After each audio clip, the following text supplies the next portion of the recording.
Rashi. So happy to have you here on this podcast. Looking forward to have a great conversation with you. Let's start with invoking Devi before starting so that this conversation reaches a lot of people who are in need of hearing what we will be sharing.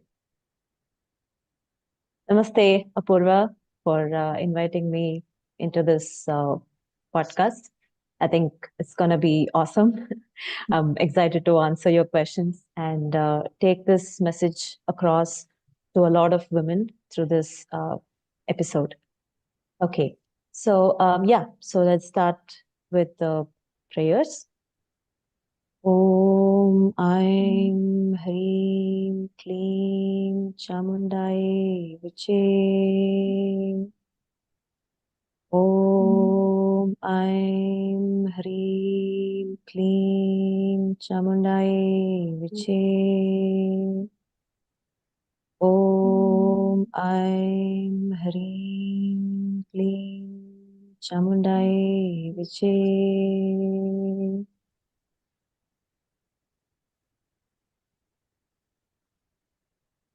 Jai Ma Chamundi. So, let's start with how did you start on this spiritual path? What was your journey like? When did you decide that this is something you are going to dedicate your whole life into? It's for me, it's been the journey of, uh, you know, understanding my own mind in the first place, because, life changes when you have a pain in your life, right? There's something that doesn't sit well, and you're not living your best life. That's when you feel the pain, right? You feel the pain of living something lesser than what you can, or what you think at least you can, right? So for me, it started with that at one point where I felt that this is not how life is supposed to be. And that point for me was when I had my, first breakup uh, with my first relationship broke up. That's when I realized that, and I went into depression and suicidal thoughts and stuff like that. And that's when I realized that something is not right. This is not how life is supposed to be. Why am I crying over someone? Why can't I control my mind? Why can't I be okay with it? Right? Why am I not being able to live my life in a relaxed way as I should be living? So there were a lot of questions in my mind, like, what is life? Why am I crying like this? What's going on? So that was a point when I was, probably 20, 21 years old. That's when all these questions started coming to me. And I realized that this is not okay. I need something better in my life, and I can't live like this forever. So when that search started, I wanted a mentor to guide me. I wanted someone who I can respect, who I can, trust, and who can guide me. So I think that's when I met my guru. And after I started learning from my guru, I realized that there's more to the life that we are living. There's more to being a woman, and there is more to being a human itself.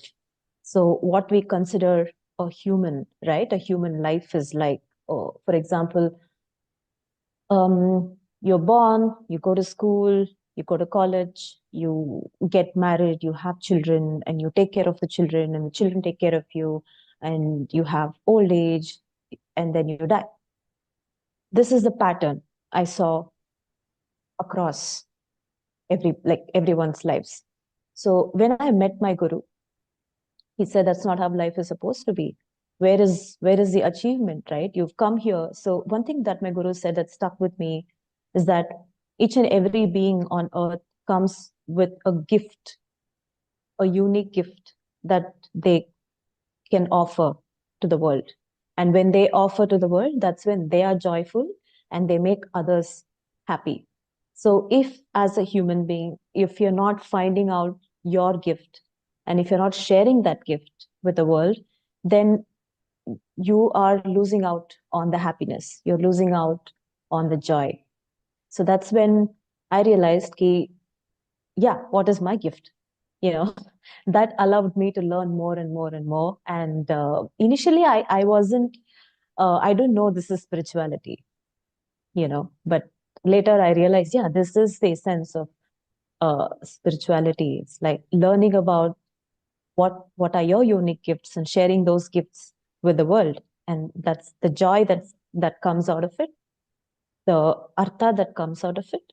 That's what is going to make you happy and make everyone happy as well. So this is it started with that, and along the way I found my own gifts that I love to share with people, which became my teachings. So I really enjoy teaching people, sharing the wisdom that I have gained. So that's what makes me happy, and that's what I'm doing on this earth. And were there any challenges personally on a family front when you decided that this will be something you'll be dedicating your life to? Like, did you face any resistance?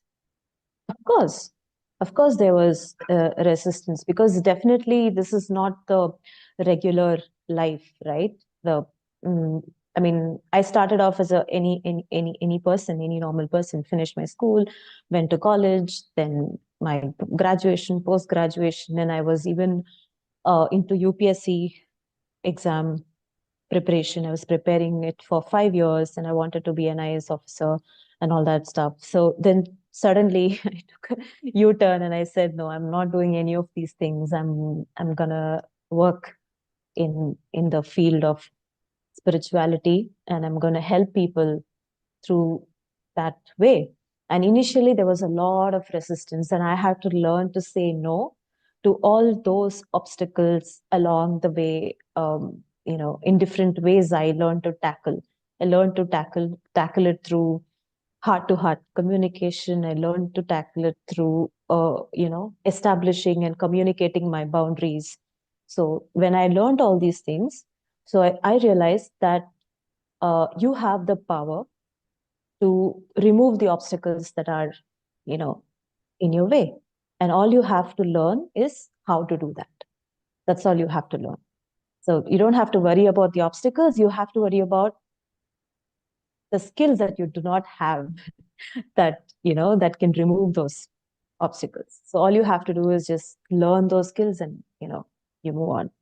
I have this question which I think a lot of us would like to know answer on. Like, when it comes to setting boundaries with your parents, it's the most difficult part because Yeah. they come from a position of authority in your life, and they Yeah. feel since they have brought you up, they have a sense of say in what decisions you make in your life. How did Right. you set up boundaries with your parents? So when I asked my guru the same question, he said that he asked me, why do you think your parents don't respect you? Mm-hmm. Why are your parents not respecting your decision? So I said, I don't know, maybe because um, they don't respect me because I'm not earning my own money and I'm still in their house. I said, yes, that's right. So, so I made a conscious choice to make my own money and not be dependent on them for any reason whatsoever. And first thing I showed them is that, listen, I can be independent. You don't need to take care of me. Okay. So that's very important. Otherwise, people will not respect you, because even you cannot respect yourself.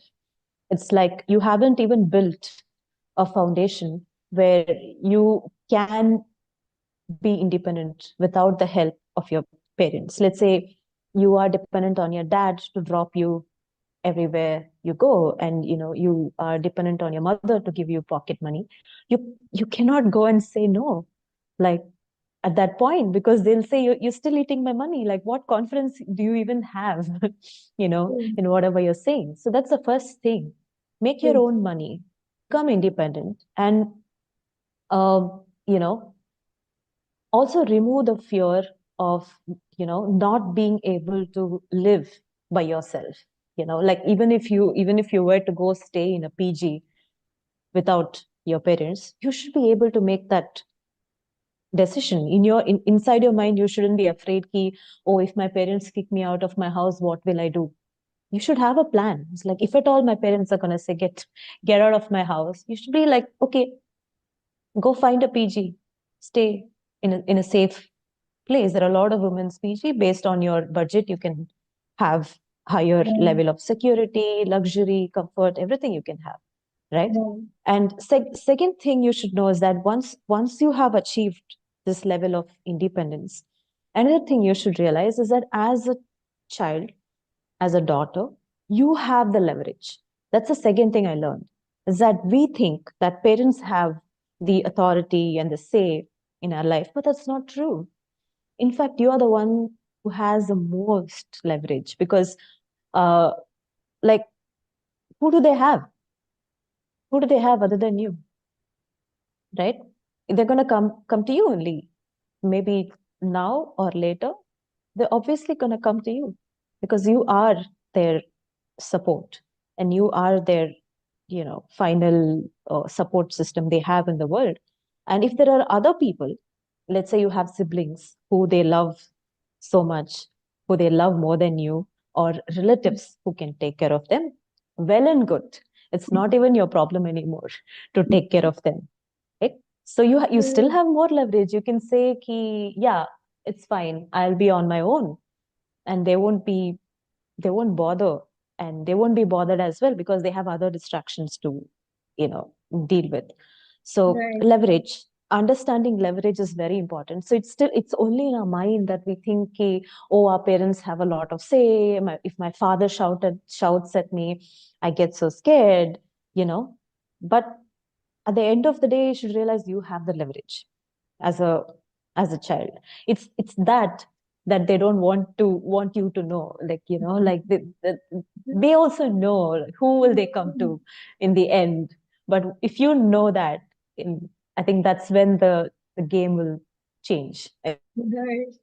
Right. feel. Interesting. That was a very good point, and I think a lot of women need to hear this. I'm not talking about men, I'm just Yeah, talking about women. Women need to know this because a lot of yeah, women just guilt trip them yeah, and all. into this, that they have to take care and like Yeah, everything depends on them and etc. yeah. And one more thing I would like to add is that there's also guilt that women have, like, oh, am I hurting my parents? They gave me so much, they gave me so much in my life, am I hurting them? you know uh, but think of it, that was not the contract made. The contract between a child and a parent is not that you will not hurt me and I will not hurt you. It's the parent's responsibility to take care of the child to a certain age, and after that the child is completely capable of taking care of himself or herself. So it's your responsibility to take care of yourself.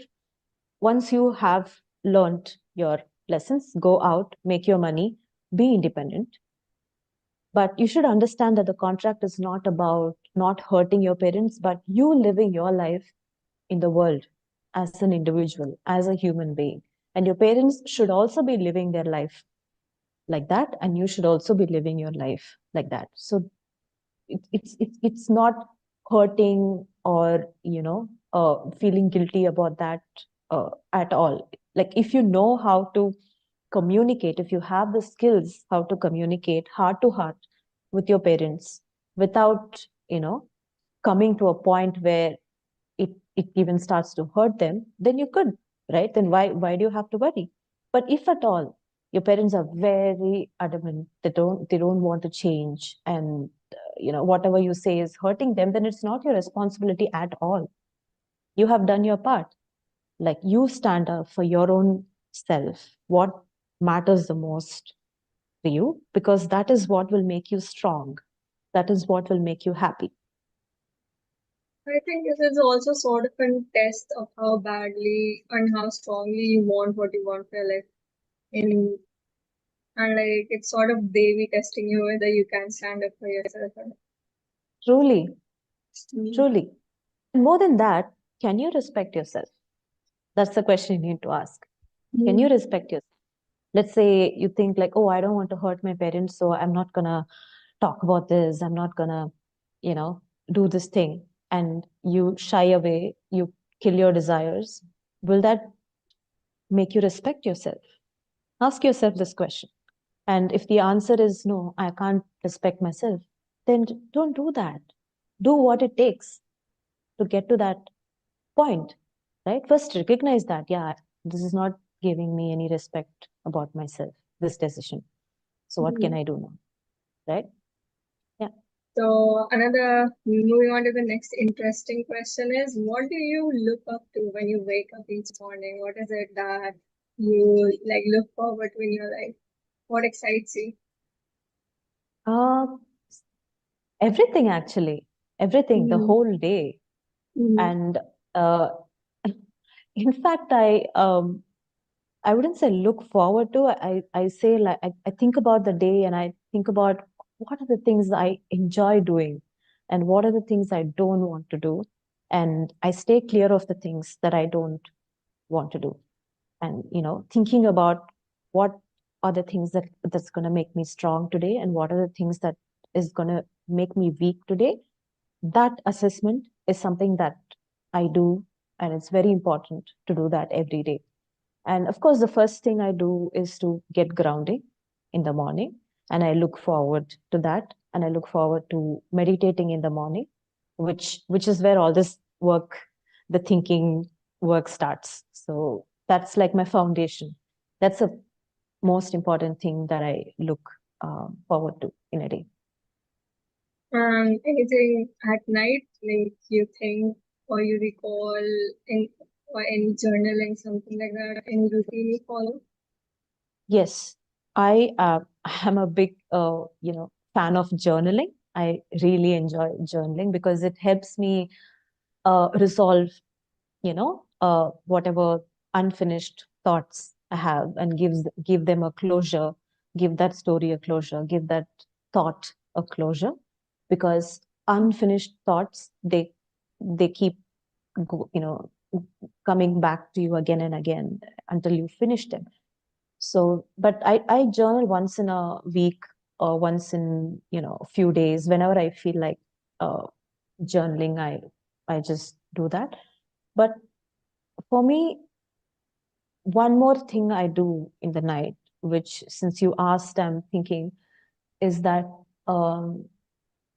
like to see if I've done anything that made me weak today without recognizing it unconsciously. Have I done anything that, made me weak today? Unconsciously, I've done it or not? Because I can see my energy. So if you're going back to sleep with more energy than what you woke up with in the morning, you're good, you're golden, you've done a lot of amazing things today. But if you're going back to bed, like feeling like depressed, feeling sad, and you don't want to wake up tomorrow, like for sure you've done something that made you weak the whole day. So it's important to check that balance sheet of what all I've done uh, that made me strong, what all I've done that made me weak, and don't do that again tomorrow. And find out ways to not do that. Find out what are all the things that you can do to stop, having these things happen again. That's the work that I do at the end of the day. So a lot of women are sensitive to emotions and they feel these emotions very deeply. It sometimes overpowers their rational. And I think journaling is one of the ways to like manage your emotions as well along with your thoughts. So I want to ask you, how do you deal with emotions and like how should women who get overpowered by these emotions, can they handle them? Yeah. Okay. So if we would, this is how I understand, if we would track the the root cause of poor emotions, it's because of poor thoughts and you're doing things consistently, you're doing things that makes you weak.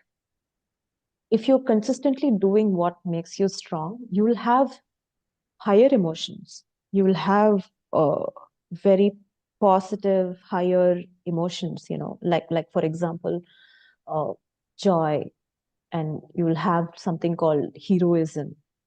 These are called rasas. In Natya Shastra, we call them rasas. Like there are 9 rasas, right? So you will experience those rasas. But in those 9 rasas, sadness is not one of those rasas, right? Like anger, anger to destroy yourself or anger to destroy others is not one of the rasas. Jealousy is not one of the rasas. Like comparing oneself with others, or victim, feeling like a victim. So why do you feel all these things? It could come from a different reasons, like it could be some conditioning conditioning you might have gone through. Someone would have told you you're not good enough, or you would have seen that being a victim is what gives you comfort and what gives you the attention from people. So there's a lot of conditioning also that goes on in our society, and women have learned a lot from the conditioning within the family, through watching movies and all sort of things. But as you start prioritizing things like that makes you strong versus that makes you weak, then you will see that all the things that makes you weak are the ones who are creating negative emotions in you. And as you start doing things that makes you strong, you will automatically put yourself in higher emotions. And more often you do that, you will not come back to this low, you know, uh, states, low emotional states. And if you ask me what's the best way to regulate, I would say grounding. Like the moment you feel overwhelmed, the moment you start overthinking or ruminating over the same thought again and again and again, just go to a ground. Like touch the lawn, like touch the grass, sit there for some time, and listen to your heart. Meditate upon your heart, see what your heart is saying. It'll probably be saying like, don't hang out with those people. you know it'll probably be saying your job sucks.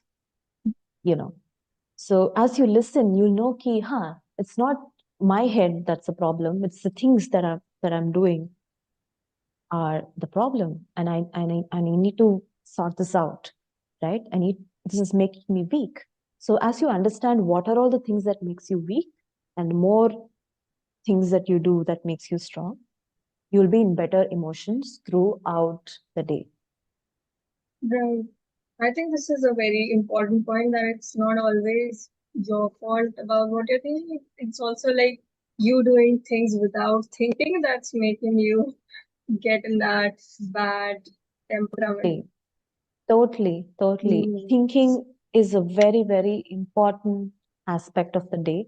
Nobody has a time slot during the day which is called a thinking time. We don't have thinking time. Mm. We take time to, dress ourselves up, clean ourselves up, eat, sleep, but we don't have a time to think. And we just go on and on and on and on every day without thinking.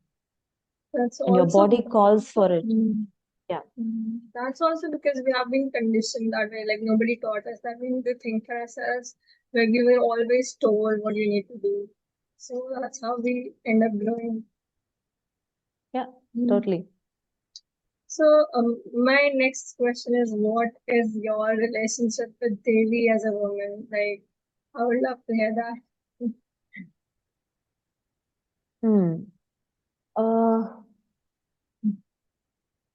I look up to Devi as my mother. She's my mother. That's it. She's my mother in all the ways. Like I get inspired by how she shows up for her children.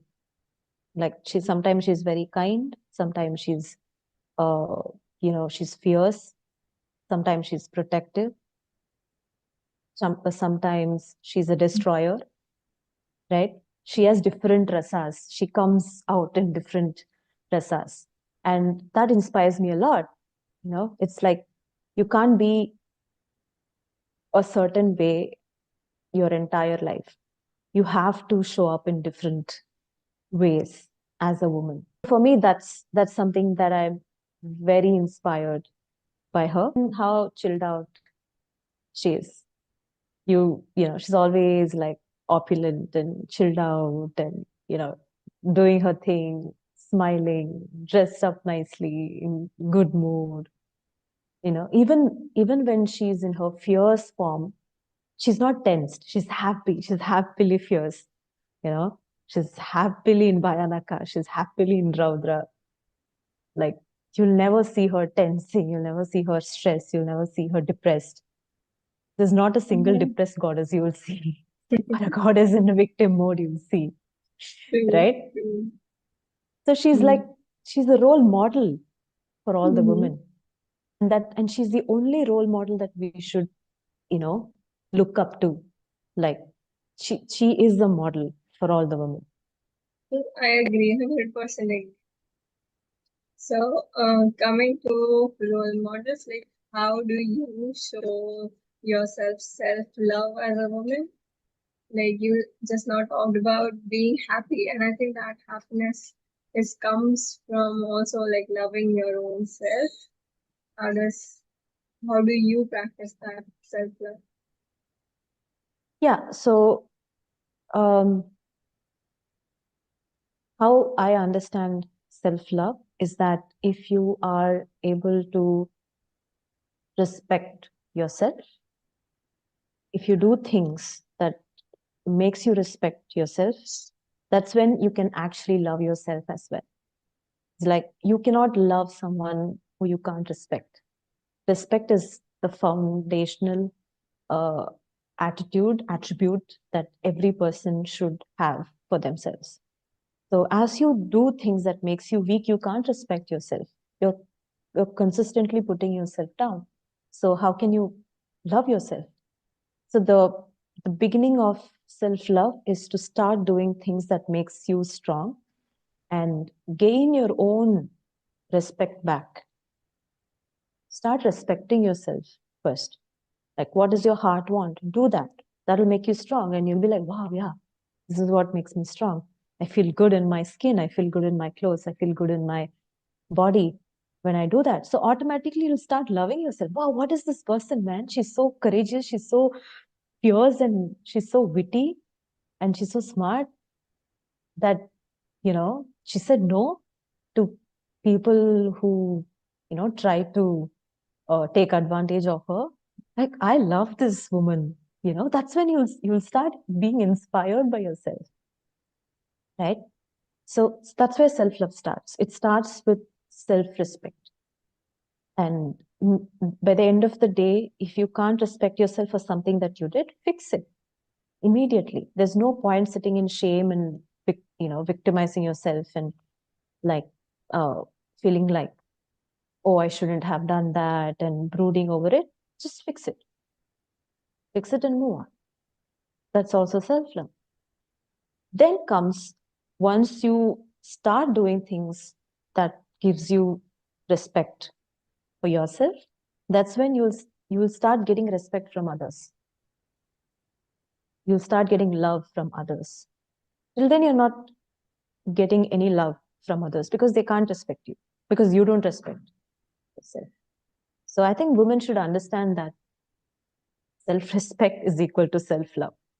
Without self-respect, you can't have self-love. Yeah, makes a lot of sense. How is foundationally built on the aspect of respect.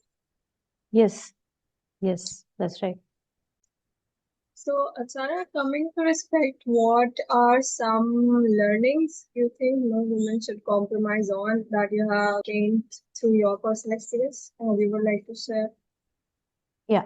So I would say the first thing is to master your own mind, you know. So you should learn. to catch all the thoughts that are in your mind which are disempowering you, like disempowering thoughts. For example, let's say you with a bunch of friends, and then for some reason people give attention to one person in the group, then suddenly your mind starts playing out like, oh, nobody likes me, you know, oh, maybe I'm not beautiful enough that they're not giving me attention, or is it, oh, am I not the smart one, you know? So a lot of insecurities, a lot of thoughts, such disempowering thoughts come to our mind. And the moment it comes, you should know why do I have these thoughts? Where is it even coming from? And does it make me strong? Obviously, it doesn't make you strong when you have these kind of thoughts, right? So it's making me weak. So what should I do about it? Why am I having these thoughts? So you should have clear frameworks of how to navigate these disempowering thoughts, and how you can only have empowering thoughts, how you should allow only empowering thoughts, and how you should destroy all the disempowering thoughts in your mind, and never allow yourself to be small or weak even in your own mind. Because when you allow disempowerment in your own mind, then you allow other people to disempower you, because it is okay for your own self to feel this way. So people will catch it, and they'll tell you the exact same thing that's going on in your mind, and you won't be able to stand up for yourself. So the foremost important learning that women should have is to have clean emotions, and I call it emotional hygiene, which is to, you know, have emotions which are empowering, are only useful, and also thoughts that are only empowering and useful, because thoughts leads to action and action leads to results. Very simple to understand this funda. So if you want amazing results in your life, it starts with empowering thoughts. So that cleanliness women should learn. And once you have that in place, it's easy to say no to things, because you have already started saying no to your own bullshit, in your own mind. So after that, it's easy to say no to people outside. This is the most fundamental lesson I want women to learn. This is not possible if women don't relax. Okay, catching your thoughts, turning them into empowering thoughts. It's not easy if you do not have relaxation, and if you don't ground yourself, if you don't connect yourself to the earth. As a woman, connecting yourself to the earth is the most important thing.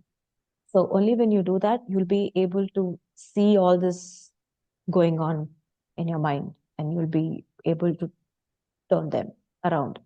So that's a very important lesson that I want women to learn. And yeah, of course, there's one more thing, which is dreaming, right?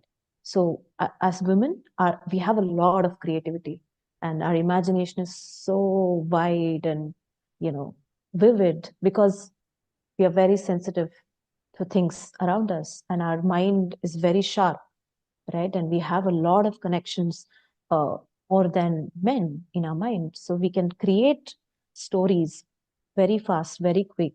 So how do you create an empowering story in your mind that becomes your reality? That's dreaming. And women should master dreaming.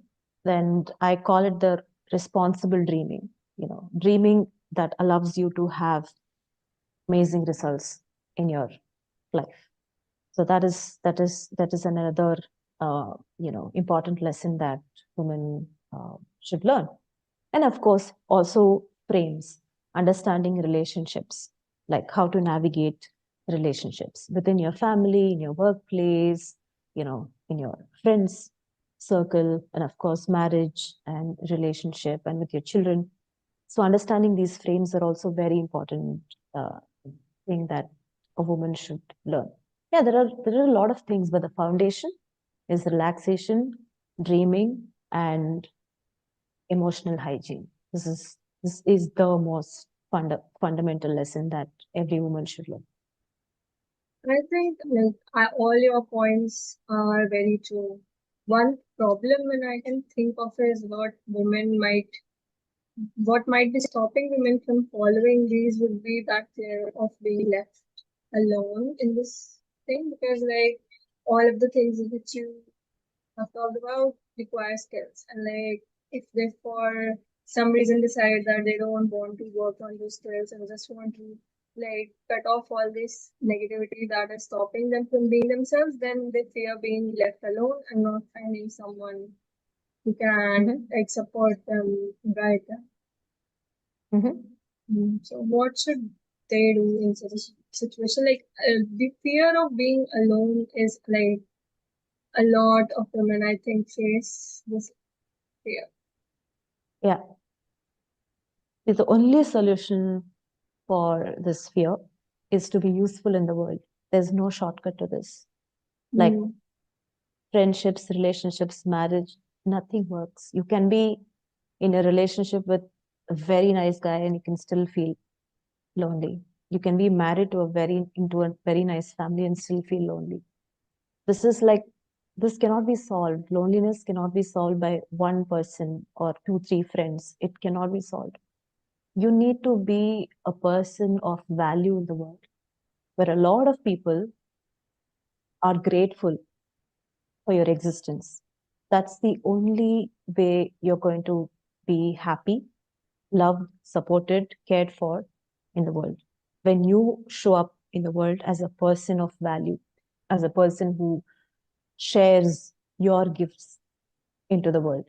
And I would say there's also a wrong understanding about being by yourself. We see it like a punishment. I don't think it's wrong at all. Even, solitude is useful, solitude is needed. The more time you spend with yourself, you listen more to your heart. And as you start listening more to your heart, it'll take you to things, it'll take you to people, it'll take you to places, it'll take you to do certain things which will make you strong. And where is the time to even sit and feel lonely when you're listening to your heart and doing what your heart wants to do? And when you prove yourself in the world as a person of value, then people will automatically love you. Let's say take yourself for an example. You're doing this podcast. So all these episodes starts catching up, and a lot of people, appreciate your work, they're going to recognize you, right? They're going to thank you. They're going to feel grateful for you. And if you just put out a word saying, "Hey guys, I need this help," and I've been sharing these values with all of you for so long, and I need this help.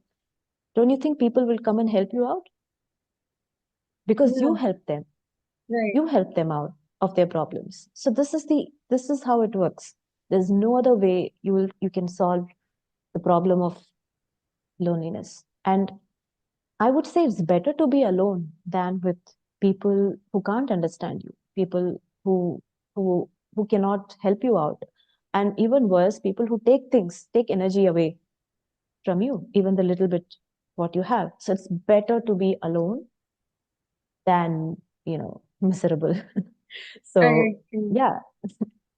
And I think as you start cutting your old version of yourself, as you start leaving that behind, as you start growing, you start attracting more of who you are and who you want to be. So even if that lonely phase is for a time period, you definitely find your tribe, the tribe that you have been searching for, waiting for.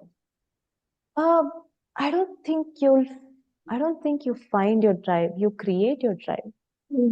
It's create your tribe by giving the value into the world. And all you have to do is focus on your value. Don't focus on the tribe. The tribe will automatically come. It's a result of what you do. Right. It's not the goal itself. It's a result of what you do. Right? It's a creation, right? Yeah. I want to also ask you about what is morality for women. Like a lot of Hmm. women are put into certain aspects of what they can do, what they cannot do, based on what is moral for them, what is immoral for them. So, how should women deal with these questions? Follow your heart. There is no single moral that's written on the stone, right? It's Mhm. like follow your heart. You take responsibility. You don't like something, don't do it. You want to do something, go do it. And whatever makes your heart strong. You don't have to go teach those people, oh, this is not, you can't police me and you can't do that and do this. Like do what makes your heart strong. you know, Mm. if your heart wants to uh, you know, be a certain way, do that. Mm. But listen to your heart, not your head. Like let's say you are in a community where there's a certain code of conduct that you have to follow. You can't be a rebel there because that is already set. When you go as a guest, be their guest. You know, behave like within that code of conduct. And if you don't like those code of conduct, then don't go. Deny, say no. You don't have to go there and fight. Like, no, this is how I will be. Mhm. So don't do that. Just sit in your frame. This is what makes me strong. This is all I'm going to do. That's your frame.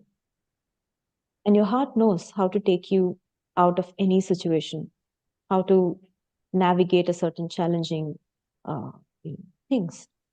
So allow your heart to navigate you. That's it. Then you're good. What are some of the signs of a healthy relationship that because you said that you had gone through a breakup, so I think you would be very clear as to what is it that one should expect from a relationship and one should not as a woman. I just stopped expecting a relationship only. But that's also not right. No? You can't run away from something that broke your heart. Not really. I'm not running away. I'm not running away at all. I'm following my Mm. dharma. So, dharma, artha, then kama, then moksha. So, first comes your dharma. Mm. And with your dharma comes you become valuable in the world. You don't have time for relationships when you're doing your dharma because your dharma is something to be of something in the world, to share your gifts, to do some amazing work in the world. At that time, relationship and all is just a distraction.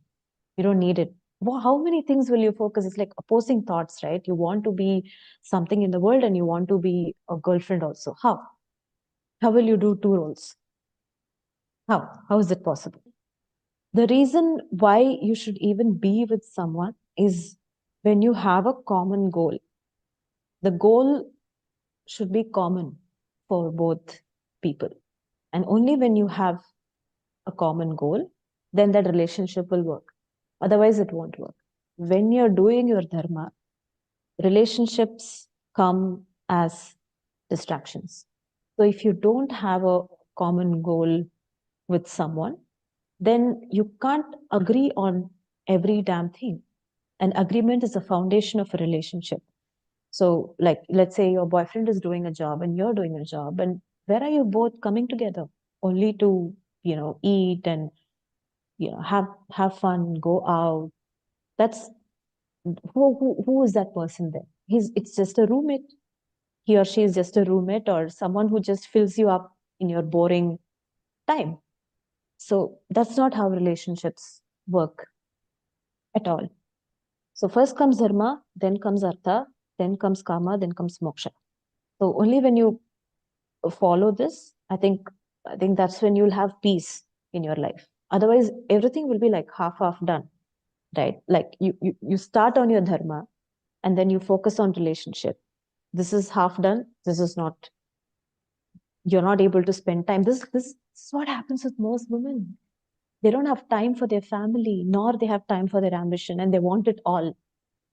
Like this is one of the women's power and also a problem. Like women have a lot of energy, especially in our ovulation and our follicular and ovulation, where we want to get a lot of things done. And we end up taking a lot of things. So a lot of women come to me and say, how can I have it all? You cannot. You cannot have it all. You have only certain energy, and you have to only give to things that makes your heart strong. So what I can conclude from your statement is that you're not against people having relationships, but those relationships should be meaningful and towards your own dharma, so that Yeah, you can focus completely towards your dharma while also fulfilling your companionship needs, if that's what something you want in your life. And otherwise, if you are okay with not having a yeah, companionship, you can just live your life focusing on your dharma, because dharma is more important than your relationship. of course, of course. Mm. It's that's what makes your heart strong. And see, navigate both and see. Like Mm. you're so focused on doing your dharma, and then your boyfriend comes and say, hey, you don't spend time with me at all. See how that makes you feel. See how that makes you feel. Your boyfriend says you don't hang out with me anymore, and you have like these many things to do that inspires you every day. Of course it'll make you weak, and you'll try to go with your boyfriend and you'll try to do things by this, and you'll be thinking about your work. Oh, I have so much work to do. Distraction.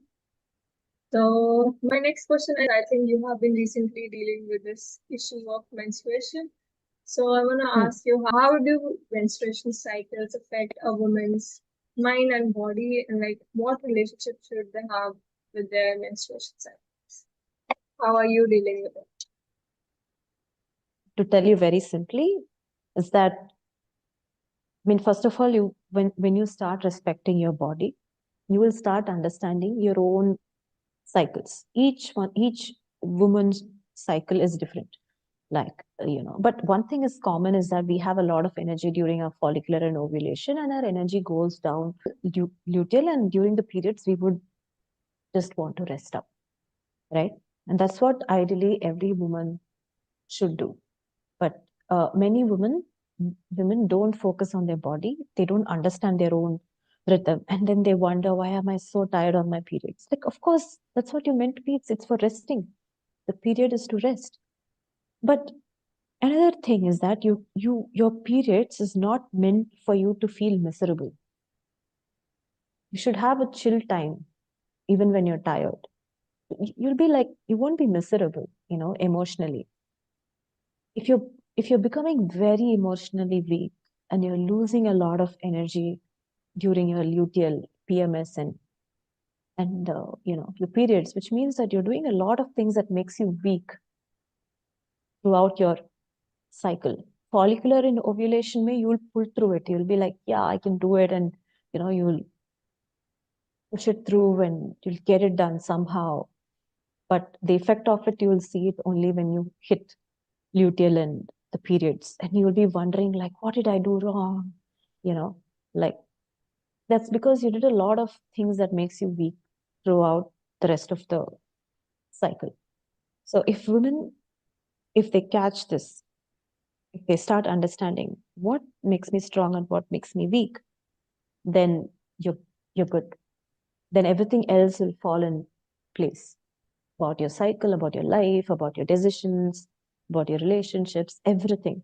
And my last question is about productivity. Like a lot of women feel the need to be productive, and because like they have been told that they need to be productive, and when you talk about doing something that makes you strong, it might not necessarily be productive in society's like terms. So how can women like be comfortable with that notion that they need to do what they need to do without feeling the need to be productive? Yeah, I mean, what we think of productive is getting a lot of things done in a short Mm. time, right? And your body should support that. Does your body support that and you feel strong about doing it? Go ahead and do it. No problem. But stay in touch with your heart. The time when the heart says, like, no, today we're not doing this. This is not okay for us today, then don't do it. Communicate to people. Say, listen, I don't feel like doing this today because of whatever reasons. So I'll be able to do it, at a later point. So learn to communicate your boundaries. Learn to communicate your standards. Learn to communicate your heart. Then things will fall in place. Then you don't have to try to fit in to that productivity measure of, workspace. It's all heart navigation. The moment you start following your heart, it'll tell you, it'll help you navigate. Yeah, today with this energy, this is all is possible for us, and this is all is not possible. So when you follow your heart that way, when you start tuning into your heart, all these decisions will become easy, and you don't have to have this moral dilemmas. Am I doing the right thing? Am I doing the wrong thing? Your body will tell you. Like there are very clear signs. Like, I mean, I told this to my students also, and they were mind blown. Told them, like, see, when you do things that makes you strong, you will be happy. Your eyes will be like bright and big, and you'll glow. You'll be on your toes, and you'll feel like humming, singing, and dancing, and you'll feel like helping other people. You'll feel like talking to other people. Or even if you're by yourself, you will be just joyful, chilling. And I gave them a lot of, some of the signs, and some of these signs could be different for you, but that's up to you to figure it out. But I'm just giving you a template. And when you do things that makes you weak, you can see the clear signs. You'll be like this. Your face will be like this. Your body will be like this. And you will be irritated with people. If someone just wants to come and talk to you, and you'll be like, I don't have time for this, So you'll feel this way, and you'll feel like you won't feel like eating, or you will overeat, right? So there are so many things that you can catch yourself physically, emotionally, when you do things that makes you weak. So as you keep following these signs, you'll know, yeah, I was happy in the morning, then something about that meeting. After that, I'm very irritated, Then you go back and see what happened in that meeting. What made you feel so irritated? Probably in that meeting, your friend or your boss or whomever must have told you that you need to come work on a Sunday. So, and your heart definitely not agrees with it, right? But then you agreed and came off, and you're like, yes, yes, yeah, sure, sure, and you came off. So now you're like irritated. So catch it. Text that person, say, hey, sorry, I agreed previously, but now I don't think I can actually come because of so and so reasons. So please excuse me, I can't do this. Communicate in your own way, however you would like to communicate. Right. And fix it. Yeah. Yeah, so basically, it's a process of knowing yourself, knowing your heart, and then like improving on those mistakes so that from next time you don't fall for those mistakes again in the first place. Yeah. Yeah. It's like a muscle. Listening to your heart is like building a muscle. You have to keep at it because of years of not listening. Initially, you won't be able to understand, but as you keep working on it, you will get it. Yeah, because I think we all have been told that there will always be resistance towards the good thing, and then you have to do things, you have to push through life, and then that's what people have been doing constantly. They have been just pushing at themselves because they think that's what Hello? will make them strong. They find it difficult to follow their heart because they have been conditioned to like learn that they have to push through life, and because good things don't come easy and stuff like that. Yeah, I think that's all just BS because why can't good things come while you still have fun? Why can't good things come while you still enjoy the challenges? See, challenges are going to be there for sure. But what challenge you want to take up is up to you. If you don't like the challenge you have taken up, how will you do it? How will you succeed in it? right? You choose your battles. That's my understanding. And how you choose is your heart navigation. So if your heart says, yeah, do this, let's go for this challenge. Let's figure out this business idea. You don't know anything about, but your heart is saying, let's figure it out. It's still the hard thing to do. Nothing is going to get easy about it, but you'll have fun. You'll have fun in every failure. You'll have fun in every success. But you've taken up something that your parents want you to do, which you don't want to do. And all the way, you're going to feel miserable. Like, take for example, there will be at least one trip which your parents would have dragged you into, which you didn't want to take, like some temple visit and something.